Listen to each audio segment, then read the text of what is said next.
Hi అండి. రస్క్‌తో స్వీట్‌ని ఎలా చేయాలో చూసేద్దాం. ముందుగా రస్కులను ఒక 10 గాలని తీసేసుకొని, దీన్ని చిన్న చిన్న ముక్కలుగా కట్ చేసుకొని ఒక మిక్సీ జార్‌లోకి వేసేసుకోవాలి. ఇది రవ్వ మాదిరిగా మిక్స్ చేసుకొని, వేసుకుంటే మనకెంతో టేస్టీగా ఉంటుంది. ఇప్పుడు దీన్ని ఇలా మిక్స్ పట్టుకొని ఒక బౌల్‌లోకి తీసేసుకొని పక్కన పెట్టేసుకోవాలి.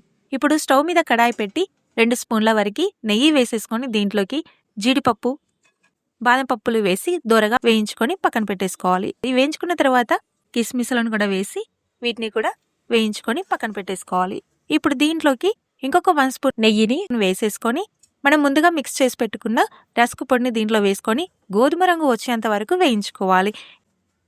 ఇలా వచ్చినాక దీన్ని ఒక ప్లేట్లోకి తీసేసుకొని అదే కడాయిలోకి 2 కప్పుల వరకు చక్కెర వేసేసి 3 కప్పుల వరకు వాటర్ పోసి మొత్తం కరిగే విధంగా కలుపుకోవాలి. ఇది ఎప్పుడైతే మనకు తీగపాకం వస్తుందో ఇప్పుడు దీంట్లోకి మనం ముందుగా వేయించుకున్న రస్క్ రవ్వని దీంట్లో వేసేసుకొని కలిపేసుకుంటూ ఉండాలి. ఎప్పుడైతే మనకి అడుగు భాగం కొంచెం కొంచెంగా అంటుకుంటూ స్టార్ట్ అవుతుందో అప్పుడు మనకి ఇది రెడీ అయిపోయినట్లే. లాస్ట్లో మనకి ముందుగా వేయించుకున్న జీడిపప్పు, బాదం పలుకులు, కిస్మిస్లు వేసేసుకొని కలుపుకుంటే సరిపోతుంది. ఎంతో టేస్టీగా ఉండే రస్క్ స్వీట్ మనకి రెడీ.